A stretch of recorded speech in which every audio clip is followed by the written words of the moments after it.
Thunder god Thor एक बहुत ही powerful super hero है, इसीलिए थॉर से सीधी टक्कर लेना पावरफुल से पावरफुल सुपर हीरो के भी बस की बात नहीं है। पर आज हम कुछ ऐसे सुपर हीरोज के बारे में जानने वाले हैं जो कि थॉर से टकराने की हिम्मत और ताकत दोनों रखते हैं। तो आज की इस वीडियो के अंदर हम एमसीयू और डीसीयू के उन सुपर हीरोज की बात करेंगे जो कि थंडर गॉड को टक्कर दे सकते हैं और शायद कुछ पॉइंट्स पर उसे हरा भी सकते हैं। इस वीडियो के अंदर आपको कुछ ऐसे कैरेक्टर्स मिलेंगे जो कि क्लियरली थॉर से ज्यादा पावरफुल है, लेकिन इसके साथ ही कुछ ऐसे कैरेक्टर्स भी मिलेंगे जो कि शायद थॉर से ज्यादा पावरफुल तो नहीं है, लेकिन फिर भी वो इतने पावरफुल जरूर है कि वो थॉर को बराबरी की टक्कर दे सकते हैं। इसके अलावा एक चीज मैं यहीं पर बता दूं कि ये वीडियो कोई रैंकिंग वीडियो नहीं है, बल्कि इन सभी सुपर हीरोज को हमने रैंडमली अरेंज किया है। तो ये वीडियो बहुत ही स्पेशल होने वाली है, इसीलिए इसे पूरे एंड तक जरूर देखें। लेकिन अगर आप हमारे चैनल पर नए आ गए हैं तो सब्सक्राइब के लाल बटन को दबाकर चैनल को सब्सक्राइब जरूर कर लें, ताकि इस चैनल की कोई भी लेटेस्ट वीडियो आपसे कभी भी मिस ना हो। वैसे यहाँ पर तो हम उन सुपर हीरोज की बात कर रहे हैं जो कि थॉर को हराने की ताकत रखते हैं, लेकिन इससे हटकर अगर आप ये जानना चाहते हैं कि वो कौन कौन से ऐसे कैरेक्टर्स हैं जो कि थॉर को मार चुके हैं, या फिर मार्वल कॉमिक्स के अंदर किन किन तरीकों से थॉर की मौत हुई है, तो आप इस बारे में मुझे कमेंट करके बता सकते हैं। अगर रिस्पॉन्स अच्छा आया तो हम वीडियो जरूर लाएंगे। तो जल्दी से इस वीडियो को लाइक कर दीजिए और अगले टॉपिक के लिए कमेंट भी कर दीजिए। और अगर आपने ये सब कर लिया है तो आइए अब बिना किसी देरी के इस वीडियो को स्टार्ट करते हैं।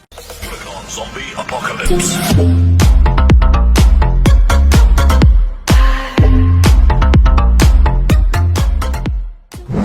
Number 10 Captain America. Steve Rogers aka Captain America एक पावरफुल सुपर सोल्जर है जिन्होंने एमसीयू के हर फेज में एवेंजर्स को लीड किया है। Captain America super soldier category के भी सबसे स्ट्रॉन्ग सुपर सोल्जर हैं, जिन्हें हैंड टू हैंड बैटल्स में हरा पाना अच्छे अच्छों के बस की बात नहीं है। कैप्टन अमेरिका फिजिकली बहुत स्ट्रॉन्ग है और अपने बैटल्स के दौरान कैप्टन को जब भी हायर स्ट्रेंथ की जरूरत पड़ी है तब उन्होंने उस स्ट्रेंथ को समन किया है। लेकिन इनके भी ऊपर कैप्टन अमेरिका म्योनिर के लिए भी वर्दी है और उन्होंने एवेंजर्स एंड गेम के अंदर म्योनिर को उठाकर अपनी वर्दीनेस को साबित भी किया है। एक बार म्योनिर को लिफ्ट करने के बाद captain America God of thunder की पावर्स को भी हासिल कर लेते हैं, जिसके बाद उनकी पावर लेवल्स इतनी ज्यादा बढ़ जाती है कि वो मैड टाइटन थैनोस को अकेले ही संभाल लेते हैं। और इसीलिए कैप्टन अमेरिका म्योनिर के साथ थॉर को भी एक अच्छी टक्कर दे सकते हैं। पर एट द एंड थॉर और कैप्टन अमेरिका के बैटल को थॉर ही जीतेगा, और ऐसा इसीलिए क्योंकि थॉर को उसके स्टॉर्म ब्रेकर के साथ रोक पाना कैप्टन के भी बस की बात नहीं है।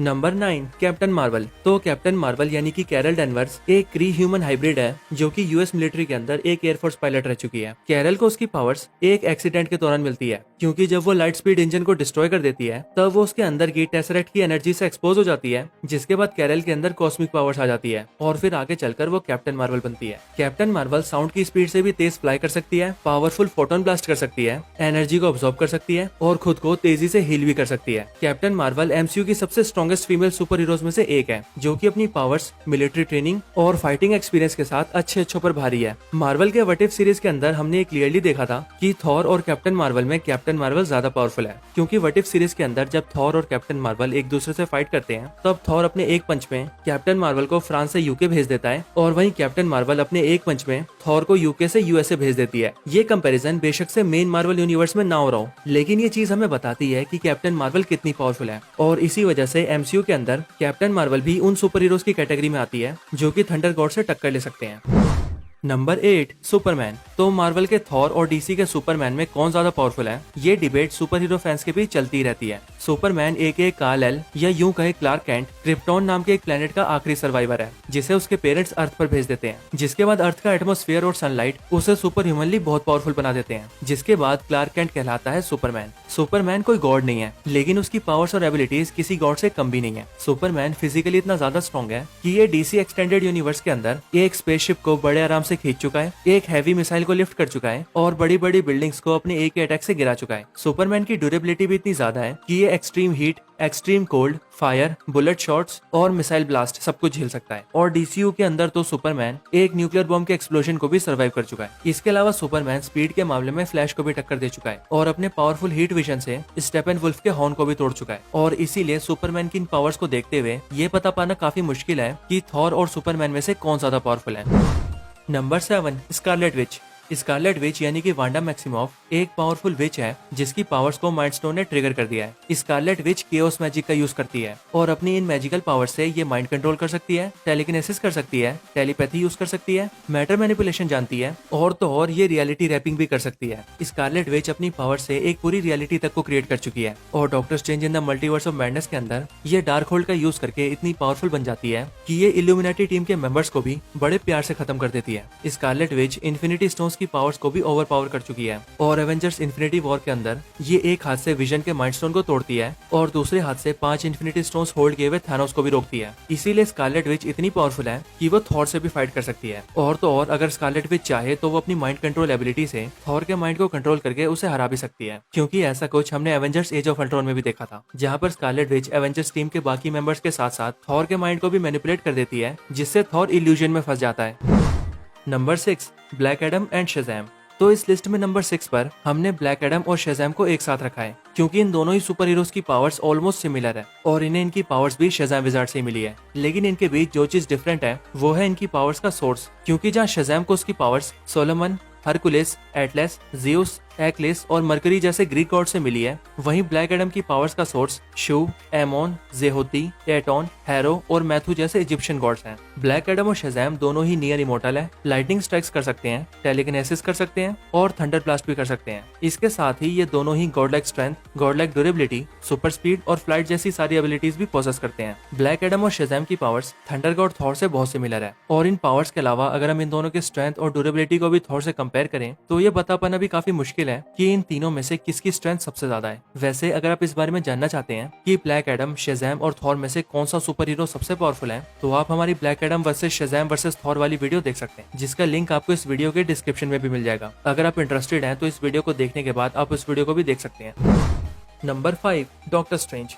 Doctor Stephen Vincent Strange aka Doctor Strange एक पावरफुल सॉर्सरर और मास्टर ऑफ मिस्टिक आर्ट्स हैं। डॉक्टर स्ट्रेंज पहले एक न्यूरोसर्जन होते हैं जो कि एक कार एक्सीडेंट के दौरान अपने हाथों को खो देते हैं और फिर जब सारी वेस्टर्न ट्रीटमेंट्स फेल हो जाती हैं तब डॉक्टर स्ट्रेंज पहुंचते हैं कामरताज, जहां पर जाकर वो एंशिएंट वन से मिस्टिक आर्ट्स की ट्रेनिंग लेते हैं और बनते हैं master of mystic arts. Doctor Strange एक बहुत ही पावरफुल मैजिशियन है और मैजिक में डॉक्टर स्ट्रेंज को मात दे पाना स्कारलेट विच के अलावा शायद अर्थ पर और किसी के बस में नहीं है। डॉक्टर स्ट्रेंज अपने मैजिक और टाइम स्टोन की हेल्प से काइसिलियस और डोरमामू जैसे बड़े विलन्स को भी मात दे चुके हैं। इनके भी ऊपर एवेंजर्स एंड गेम के अंदर थैनोस को हराने और यूनिवर्स को बचाने में जितना बड़ा हाथ आयरन मैन और हल्क जैसे सुपर हीरोज का था, उतना ही बड़ा हाथ डॉक्टर स्ट्रेंज का भी था, जिन्होंने 14 मिलियन से भी ज्यादा पॉसिबिलिटीज को देखकर थैनोस के हारने का आउटकम जाना था और आयरन मैन की जान बचाकर उस पॉसिबिलिटी को सच बनाया था। Doctor Strange as a magician तो बहुत पावरफुल है, लेकिन अगर डॉक्टर स्ट्रेंज की फिजिकल स्ट्रेंथ की बात करें तो डॉक्टर स्ट्रेंज की बॉडी एक नॉर्मल ह्यूमन की है और इसीलिए अगर डॉक्टर स्ट्रेंज थॉर के अटैक को रोक पाए तब तो डॉक्टर स्ट्रेंज के थॉर से जीतने के चांसेस काफी ज्यादा हैं। लेकिन अगर थॉर का कोई भी अटैक डॉक्टर स्ट्रेंज को लग गया तो डॉक्टर स्ट्रेंज का उस अटैक से सर्वाइव कर पाना भी बहुत मुश्किल है।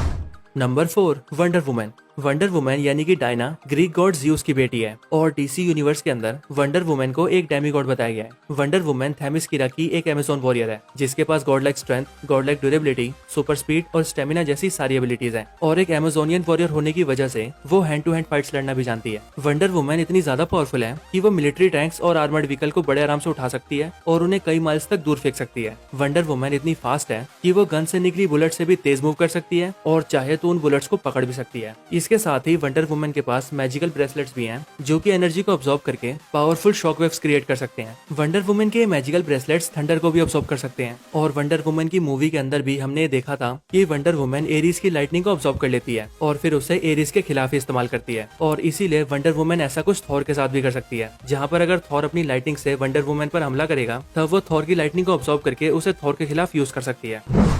Number 3, celestial Star Lord. तो Star Lord Guardians of the Galaxy का मेंबर है जिसने एवेंजर्स एंड गेम में थैनोस को हराने और यूनिवर्स को बचाने में एवेंजर्स का साथ भी दिया था। लेकिन ये बात जितनी सही है उतनी ही सही ये बात भी है कि इसी बेवकूफी की वजह से थैनोस सारे इन्फिनिटी स्टोन्स को हासिल कर पाया था और आधे यूनिवर्स को मिटाने में कामयाब हुआ था, क्योंकि इन्फिनिटी वॉर में अगर ये थैनोस पर हमला ना करता और पीटर और टोनी को इन्फिनिटी गॉन्टलेट निकालने देता तब शायद कहानी कुछ और ही होती। खैर, इन बातों को साइड करते हैं और इसकी सेलेस्टियल पावर को जानते हैं। तो ये star Lord ego the celestial का बेटा है जो कि खुद एक हाफ ह्यूमन और हाफ सेलेस्टियल है और इसीलिए इसके पास एक सेलेस्टियल जैसी पावर्स है। पर बात करें अभी की तो स्टार लॉर्ड के पास अभी ऐसी कोई पावर्स नहीं है, क्योंकि guardians of the Galaxy volume 2 के अंदर ईगो द सेलेस्टियल के मरने के बाद ही इसकी सेलेस्टियल पावर्स भी खत्म हो गई थी। Number 2, iron man. Iron man यानी कि टोनी स्टार्क एक जीनियस बिलियनर है जो कि स्टार्क इंडस्ट्रीज को ओन करता है। टोनी स्टार्क के पास कोई भी सुपर पावर्स नहीं है, लेकिन अपने जीनियस माइंड और बेशुमार दौलत के दम पर ये पावरफुल से पावरफुल सुपर हीरोज पर भी भारी है। टोनी स्टार्क एक ब्रिलियंट इंजीनियर है जिसने अपने लिए बहुत से एडवांस मैकेनिकल सूट्स को क्रिएट कर रखा है, और जब टोनी अपने इन एडवांस सूट्स को पहनता है तब वो बनता है आयरन मैन। आयरन मैन बेशक से थॉर से ज्यादा पावरफुल नहीं है, पर आयरन मैन के एडवांस आर्मर्स इतने पावरफुल जरूर हैं कि इन्हें पहनकर आयरन मैन थॉर को टक्कर जरूर दे सकता है। और एमसीयू के अंदर आयरन मैन के मार्क 50 और मार्क 85 आर्मर्स इस बात के प्राइम एग्जांपल्स हैं। इसीलिए अगर आयरन मैन यानी कि टोनी स्टार्क को थॉर से लड़ने के लिए इनफ टाइम दिया जाए तो प्रिपरेशन टाइम मिलने पर वो ऐसे आर्मर्स भी क्रिएट कर सकता है जिनसे वो थॉर का सामना कर पाए, क्योंकि मार्वल कॉमिक्स के अंदर भी ऐसा हो चुका है जहाँ पर Tony Stark God Killer armour और गॉड बस्टर आर्मर जैसे पावरफुल आर्मर्स भी क्रिएट कर चुका है और उन्हें सक्सेसफुली यूज भी कर चुका है। यहाँ तक कि टोनी स्टार्क ने कॉमिक्स के अंदर एक थॉर बस्टर आर्मर भी क्रिएट किया है जो कि टोनी स्टार्क ने स्पेशली थॉर को काउंटर करने के लिए बनाया था। Number 1, Odin. तो ओडिन बोर्सन एसगार्ड के फॉर्मर किंग और पूरे नाइल रियाम्स के ऑल फादर हैं। ओडिन पूरे मार्वल सिनेमैटिक यूनिवर्स के सबसे पावरफुल बींग्स में से एक है जिनके सामने किसी दूसरे कैरेक्टर का टिक पाना भी बहुत मुश्किल है। ओडिन के पास godlike strength, godlike durability, enhance stamina और सुपर स्पीड जैसी सारी गॉडलाइक पावर्स हैं, और इसके साथ ही ओडिन को लड़ने का भी हजारों सालों का एक्सपीरियंस है, और इन हजारों सालों के दौरान ओडिन हजारों वॉर्स को लड़कर उन्हें जीत भी चुके हैं। ऑल फादर ओडिन इतने ज्यादा पावरफुल हैं कि अपने स्ट्रॉन्गेस्ट फॉर्म में रहकर ओडिन पूरे यूनिवर्स को भी खत्म कर सकते हैं और फिर उसकी जगह एक नए यूनिवर्स को भी क्रिएट कर सकते हैं। एमसीयू के अलावा अगर बात करें डीसी की, तो डीसी एक्सटेंडेड यूनिवर्स के अंदर भी शायद ही कुछ कैरेक्टर्स होंगे जो कि ऑल फादर ओडिन के सामने स्टैंड कर पाएंगे। और वैसे तो एमसीयू के अंदर हमें ओडिन की ज्यादा पावर्स को नहीं दिखाया गया, लेकिन मार्वल कॉमिक्स के अंदर ओडिन की पावर्स को बहुत ही अच्छे से एलैबोरेट किया गया है। तो यही एमसीयू और डीसीयू के वो 10 सुपर हीरोज हैं जो कि थंडर गॉड को हराने की हिम्मत और ताकत रखते हैं। वैसे आपको इन कैरेक्टर्स के बारे में जानकर कैसा लगा ये हमें कमेंट्स में जरूर बताएं, और अगर आप इन कैरेक्टर्स को इनकी पावर्स के अकॉर्डिंग अरेंज कर सकते हैं तो आप अपनी बनाई हुई लिस्ट भी हमारे साथ कमेंट्स में शेयर कर सकते हैं। इसके अलावा अगर आप अभी हमारे चैनल की और वीडियोस को एंजॉय करना चाहते हैं तो आप हमारी बनाई हुई Black Adam versus Shazam versus Thor, Stormbreaker versus Necrosword, top 10 most powerful gods in MCU and DC और top 10 most powerful Asgardian weapons के ऊपर कमाल की वीडियोस देख सकते हैं। मैं आपको इन सभी वीडियोस का लिंक डिस्क्रिप्शन में भी दे दूंगा, तो आप चाहें तो डायरेक्टली वहां से भी चेकआउट कर सकते हैं। तो इस वीडियो को यहीं पर एंड करते हैं। ये वीडियो अच्छी लगी हो तो इसे लाइक जरूर करें, चैनल को सब्सक्राइब नहीं किया तो भी सब्सक्राइब करें। मैं आपसे मिलता हूं ऐसे किसी और बेहतरीन वीडियो में, तब तक के लिए गुड बाय।